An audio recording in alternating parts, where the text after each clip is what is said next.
New ইয়র্কের জাতিসংঘ ভবনটা নিয়ে আমার খুব কৌতূহল ছিল। আমেরিকার মধ্যে থেকেও আমেরিকার কিছু নয়, নিজস্ব স্বাতন্ত্র বৈশিষ্ট্য নিয়ে এই সামান্য একটা জায়গার উপরে একটা ভূখণ্ড আছে। আমরা টিকিট কেটে ভেতরে ঢুকে পড়ি। জাতিসংঘ ভবনের সামনে বেশ খোলা জায়গা, তার এক পাশে স্টেনলেস স্টিলের তৈরি বিরাট গোলক। পৃথিবীর মানচিত্র খোদিত গোলকটি রাখা আছে চত্বরের এক কোণে। গোলকটিকে এক পাশে রেখে ঢুকে যাওয়া যায় জাতিসংঘ ভবনের ভেতরে।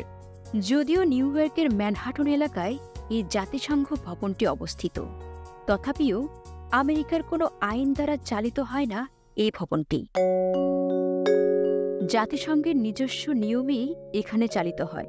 আমেরিকার ভেতরে থেকেও এটি একটি স্বতন্ত্র বিশ্ব। এমনকি জাতিসংঘ তার নিজস্ব ডাক টিকিটের মাধ্যমে ডাক ব্যবস্থাও চালু রেখেছে। জাতিসংঘ ভবনটি ঘুরে দেখার জন্য রয়েছে সুন্দর ব্যবস্থা। টিকিট কেটে গাইডেড ট্যুর পাওয়া যায় এখানে। গাইডরা অভ্যাগত দর্শনার্থীদের একত্রিত করে প্রথমেই শোনান জাতিসংঘ ও তার সদর দফতর তৈরির ইতিহাস।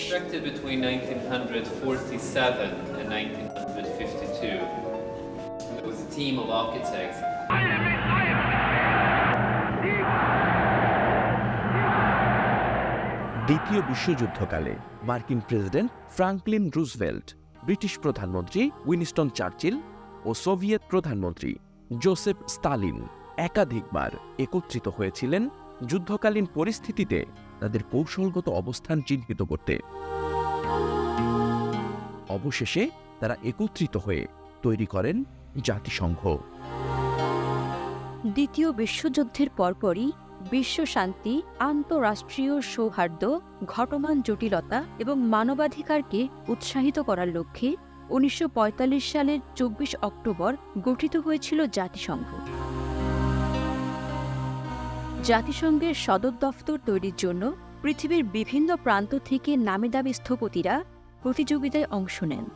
অবশেষে আমেরিকান তারকা স্থপতি ওয়েলস হ্যারিসনের নেতৃত্বে ফ্রান্সের লি কর্বুজিয়ের, ব্রাজিলের অস্কার নিমেইর প্রমুখ স্থপতিদের সমন্বয়ে তৈরি করা হয় জাতিসংঘ ভবনের মাস্টার প্ল্যান।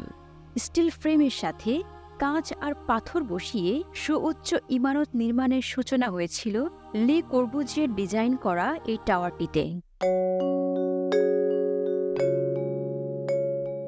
দল বেঁধে পর্যটকেরা গাইডের সাথে ঘুরে ঘুরে দেখেন জাতিসংঘ ভবনের এই সদর দফতর। সবই কোনো না কোনো দেশ থেকে আসা জাতিসংঘকে দেয়া উপহার।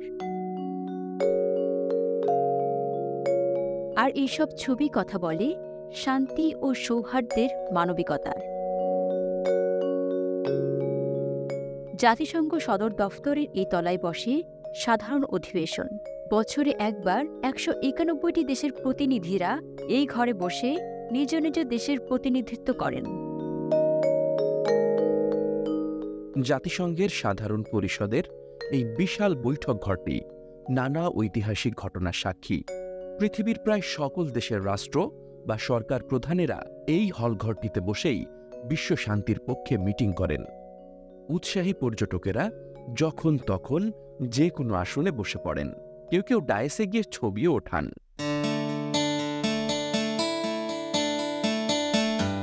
নিরাপত্তা পরিষদের এই সভাঘরের মঞ্চের পেছনে বিশাল এক তৈলচিত্র।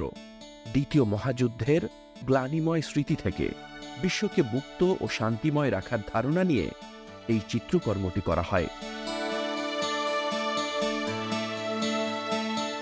এ ঘরটিতে বসে নিরাপত্তা পরিষদের সভা। এই নিরাপত্তা পরিষদটি জাতিসংঘের সবচেয়ে শক্তিশালী অংশ। বিশ্বশান্তি প্রতিষ্ঠার জন্য নিরাপত্তা পরিষদই কাজ করে থাকে। এ পরিষদে মাত্র 15টি দেশ সদস্য থাকে, তার মধ্যে 5টি স্থায়ী আসন। সাধারণ সভায় বাকি 10টি আসন 2 বছরের জন্য ঠিক করা হয়। জাতিসংঘের অর্থনৈতিক আর সামাজিক পরিষদের সম্মেলন বসে এই ঘরে। এই পরিষদের 54 জন সদস্য 3 বছরের জন্য নির্বাচিত হন। এখান থেকে ঔষধ, শিক্ষা, অর্থনৈতিক এবং সামাজিক প্রয়োজনীয়তার আন্তর্জাতিক বিষয়গুলো নির্ধারণ করা হয়। এই পরিষদ থেকেই উন্নততর জীবন ব্যবস্থা, বিনিয়োগ, মানবাধিকারের প্রতি সম্মান এবং অর্থনৈতিক ও সামাজিক উন্নয়নের রূপরেখা তৈরি করা হয়। সাধারণ পরিষদের সভাকক্ষের বাইরের লবিতে বিশাল একটি নৌকা, থাইল্যান্ডের রাজার উপহার। থাইল্যান্ডের দীর্ঘতম এই নৌকাটির 10 ভাগের 1 ভাগ বানিয়ে জাতিসংঘকে উপহার দিয়েছে থাই সরকার। দ্বিতীয় বিশ্বযুদ্ধের ভয়াবহ অভিজ্ঞতা থেকে বিশ্বকে মুক্ত রাখার মানসিকতা নিয়ে অর্ধ শতাব্দী কাল ধরে দাঁড়িয়ে আছে এই ভবনটি। বাহ্যিকভাবে নিউ ইয়র্কের অন্য সব ভবন থেকে একে সহজেই আলাদা করা যায় না, কিন্তু কাঠামোগত দিক থেকে শুধু ভবনটিই নয়, তার সমস্ত কিছুই জাতিসংঘের নিজস্ব। আমেরিকা বা নিউ ইয়র্কের সাথে তাদের কোনো সম্পর্ক নেই।